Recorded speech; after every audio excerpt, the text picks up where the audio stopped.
Почивна база Ведра Витоша, обърнете внимание на Министерство на земеделието и храните.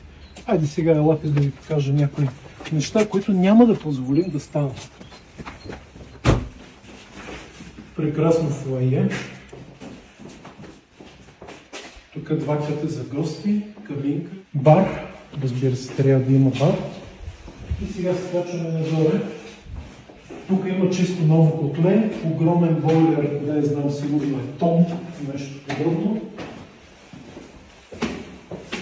Това е на Витоша, точно до Лалето. В долната част на писта Лалето, където е паркинга, вместо да спрете, продължавате наляво и в края на пътя се намира тази хижа. Топ място. Най-доброто. Буквално най-доброто. Фитнесче. Продължаваме добре. Хижата е дадена 2019 година. За 10 години под наем на една фирма.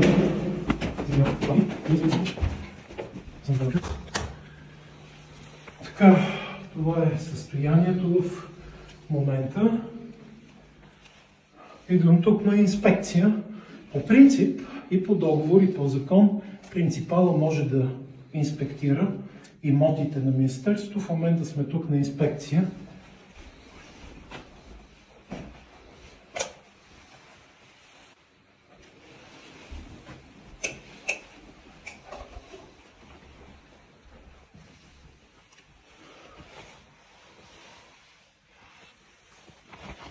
На 100 метра от тук е пистата Лалето.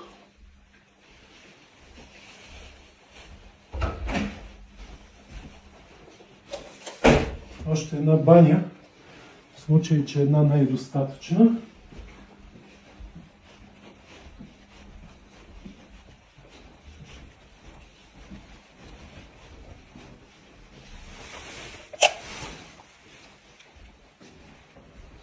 Още нагоре. Тук има същия апартамент. Още да се качим нагоре.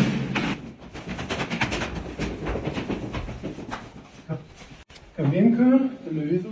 Напомням, намираме се в държавен, все още, имот. Хижа Ведра, почивна база Ведра на Министерство на земеделието в основата на лифт. Лалето. Ето и тук.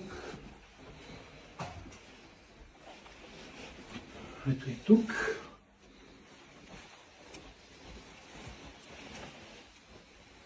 Много съм.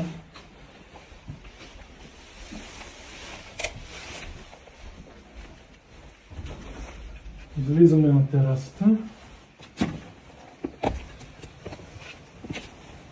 Влизаме на терасата и яла по-насам още.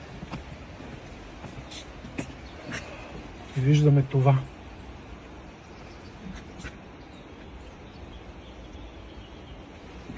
Виждаме това, скъпи приятели. Тук София е като на длан.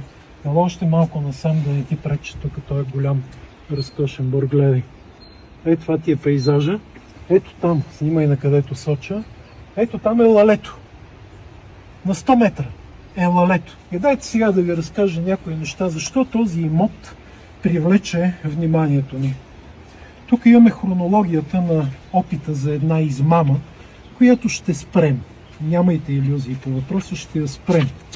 В 2019 година даваме този имот под наем. Защо? Защото той е безинтересен, той е скучен, той не става за нищо. Просто няма смисъл Министерството да го управлява и да го развива, няма смисъл тази огромна администрация. Ние имаме 15 000 души работят в Министерство на земеделието, няма смисъл да им осигуряваме условия за почивка. Нека да ни се махне този разкошен имот, направен 1960 година от главата. Да се маха, какво викаше Слави? Да приключва тази агония. Те решават да го махнат. Дават го под наем на въпросната фирма и изведнъж 2023 година на тези хора им става нещо. Изведнъж се събуждат, изведнъж се превъзбуждат и решават, че този имот трябва да бъде продаден. вземат го от самия имот, т.е. взимат го от неговата си правна форма, което е почивна станция Ведра, и го прехвърлят на Югозападното държавно предприятие.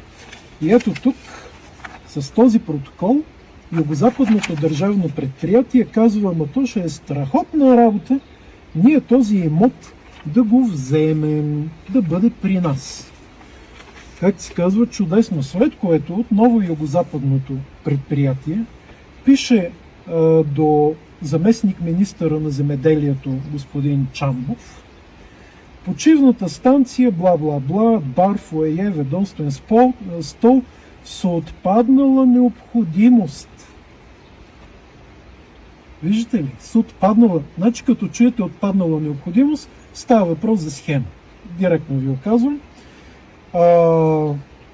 Да бъде прехвърлена в полза на Югозападното държавно предприятие Благоевград, обърнете внимание предвид, че сградите попадат в обхвата на дейност на предприятието и може да се ползват за нуждите на ДГС Държавно горско стопанство София. Прекрасна идея. Аз искам тук да идват служители, тук да идват туристи и да си почиват от изнорителния труд, който им се налага да отмятат, когато съм министър. Да. Искам просто да си представите тази страхотна база да бъде използвана за деца. Децата на София, на България идват тук, правят екскурзии в дивните гори на Витоша. Ето е прекрасен пейзаж, който се е опнал пред очите ни. Ходят и там на ски. До 100 метра от тук са ските. Затова са правени тези хижи. Те са правени за деца. Правени са да можеш да дойдеш тук и да му вдъхнеш любов към природата, любов към спорта, да се нахъса, да се зареди, да излезе от града, да излезе от панелката, да излезе от кутийката, да се изпълни с любов към родината си. И вместо това, някакви фиктивни търгове, някакви фиктивни продажби не мога да го вземе. То е Иония, просто защото явно, нали, имайте предвид, за да стане това нещо, някой отгоре се е обадил на министъра на земеделието и му е казал: това искам да стане. Тая продажба ще стане сега.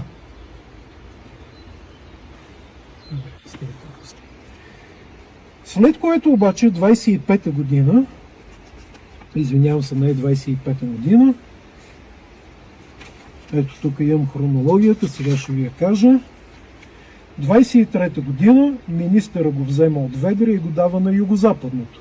После на 25 септември Югозападното, буквално 6 месеца по-късно, Югозападното предприятие казва, че той имот е нерентабилен и икономически неизгоден за предприятието. Нека същия да бъде продаден. И аз си задавам въпрос, скъпи приятели: абе той кой е нерентабилен и неизгоден за нас? Кой той е ненормалник, дето ще го купи и ще се загроби в него? Що ако нерентабилен за нас, той ще е нерентабилен за всички останали. Разбира се, моментално се прави експертна оценка и Байви Пешо от Пловдив, това е експерта, казва, че този имот струва 1 милион лева. Вие го видяхте. Това според вас струва ли 1 милион лева? Вижте, тук само то, където е докаран, струва повече от 1 милион лева да се прокарат трасетата. Само шосето, което е направено до тук, струва повече от 1 милион лева. Само самата сграда като груп строеж струва повече от 1 милион лева. Обаче Байви Пешо от Пловдив, експертът, прави оценка и казва 1 милион 48 хиляди и 200 лева. Добре, че не сложи и 43 стотинки, съвсем щеше да ни изуми. Моментално се приема тази изготвена пазарна оценка, на същия ден я приемат. Значи никой не я проверява, никой не си задава въпрос тя дали е нормална. Веднага я приемат и 5 дни по-късно с протокол се решава да бъде продаден.